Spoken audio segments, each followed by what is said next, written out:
어느 비구니 스님이 체험한 가피. 광호 스님이 들려주는 불보살 가피.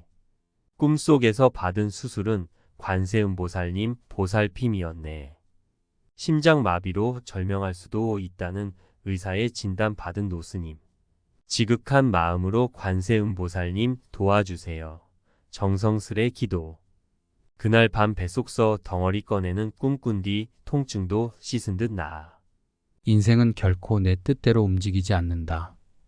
때로는 기쁘고 즐거운 일도 있고 때로는 힘들고 괴로운 일도 있다. 삶은 불만족의 연속이다라는 경전의 말씀이 있다. 중생들이 살고 있는 이 세상을 사바세계라고 부른다. 한문으로 인토라고 번역한다. 참고 견뎌야 하는 세상이란 뜻이다. 살다 보면 어쩔 수 없이 만나게 되는 뜻하지 않은 삶의 난관을 어떻게 견뎌야 할까? 좋은 일도 나쁜 일도 내가 지은 인연의 흐름이라고 본다. 그리고 내가 지은 업보의 숙제와 빚을 끊임없이 닦아 나가야 한다. 중생이 살아가며 등에 짊어진 업보의 짐이 너무 무거울 때 모든 것을 내려놓고 포기하고 싶을 때도 있다. 갑작스럽게 생각조차 못한 고난이 밀어 닥칠 때도 있다. 도저히 이겨내기 힘든 장애가 닥쳤을 때 모든 것을 내려놓고 오직 불보살의 가피를 발언하고 기도를 하다 보면 내면에서 용기와 힘이 솟구치는 것을 체험할 수 있다. 간절한 염불은 기적을 만든다. 불보살의 가피는 불교의 오랜 역사 속에서 증명된 실증의 세계이다. 미국에서 한국 불교를 포교하고 있는 수연이란 법명의 비구니 스님이 계신다. 수연 스님은 현재 70세이다.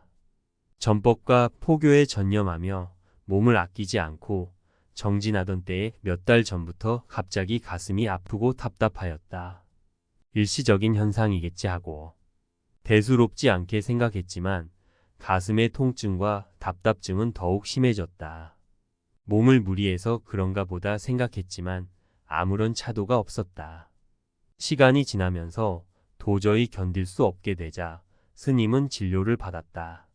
그때가 작년 1월 14일이었다. 뉴욕에 가서 오랫동안 인연을 맺어온 의학 박사를 찾아가 진단을 받았다. 지인이었던 박사님은 심히 걱정하고 안타까워하면서 심장마비를 조심하라고 몇 번이나 경고를 주었다. 어서 빨리 큰 병원에 가서 정밀 진단을 받고 치료에 집중하라고 박사님은 거듭해서 충고하였다. 다시 절로 돌아온 스님의 마음은 너무나 착잡하고 심란하였다. 1월 16일 저녁이었다. 예불을 마친 스님은 부처님을 모신 불단 앞에서 정성스럽고도 간절한 마음으로 천수천한 관세음보살을 애타게 불렀다. 관세음보살을 부르며 마음으로 발언하였다. 부처님이시여, 관세음보살님이시여, 제가 앞으로도 할 일이 많은데 이제 어찌해야 할까요? 가슴이 너무나 아프고 답답합니다. 부처님, 관세음보살님, 도와주세요. 도와주세요. 간절한 염불과 발언을 마치고 스님은 그날 일찍 잠에 들었다. 그리고 스님은 생생한 꿈을 꾸었다. 꿈속에서 스님은 편안히 누워 있었다. 누구인지 얼굴은 보이지 않는 연한 회색 가운을 입은 5분이 눈앞에 나타나셨다. 순간 허공에서 큰 빛이 내려와 자신의 뱃속을 비췄다. 그리고 가운을 입은 5분이 수술을 시작했다. 누워있는 스님의 가슴과 배를 절개해서 활짝 열고는 뱃속에서 무언가를 계속해서 끄집어내고 있었다. 온 몸이 피투성이가 되었지만 전혀 아프지는 않았다. 다만 갑작스러운 상황에 이게 무슨 일인가 하고 걱정과 근심이 들 뿐이었다. 뱃속에 있는 덩어리를 모두 끄집어내고 수술이 끝났다. 수술이 끝남과 동시에 저절로 눈이 탁 하고 떠졌다. 옆에 있는 시계를 보니 새벽 3시였다. 희한하다. 무슨 꿈인가? 자리에서 일어나는 순간 가슴이 시원하고 온 몸이 상쾌하였다. 오랫동안 가슴을 짓누르던 통증과 답답증이 흔적도 없이 사라진 것이다.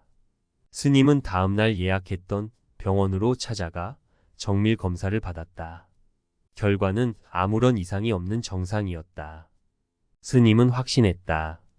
아무리 생각해봐도 이 모든 것은 불보살님의 가피라고. 부처님 감사합니다. 관세음보살님 감사합니다. 이 은혜를 소중히 여겨서 앞으로 더욱 열심히 부처님 가르침을 전하겠습니다. 정성스럽고 간절한 기도는 틀림없이 성취가 된다. 수많은 불자들이 기도를 통해 수많은 가피를 성취하였다. 그런데 나름대로 열심히 기도를 해도 아무런 성취를 느끼지 못했다는 사람들이 제법 많다. 이거 다 헛기도를 한 것은 아닌가? 오히려 의심을 일으킨다. 기도가 성취되지 않는다면 몇 가지 이유가 있다.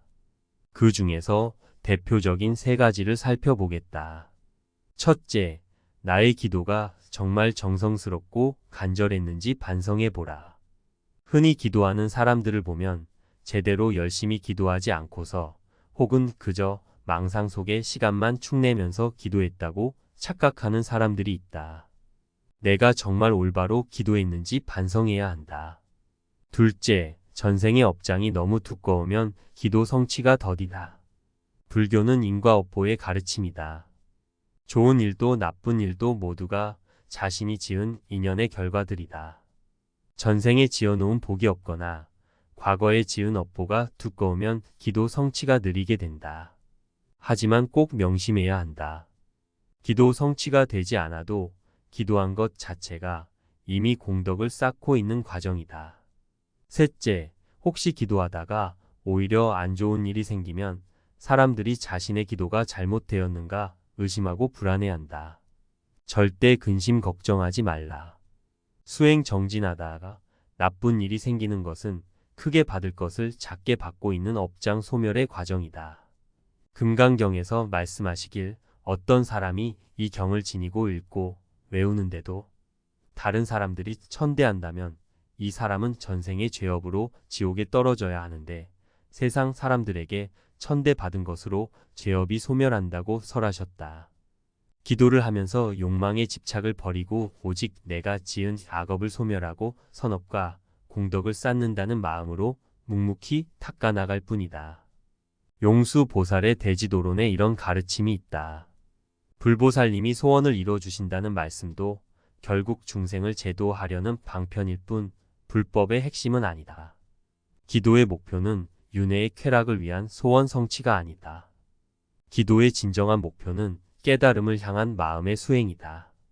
마음을 닦는 진정한 불제자의 길을 걸을 때 비로소 모든 불보살님이 그를 가리켜 칭찬하고 찬탄하시리라.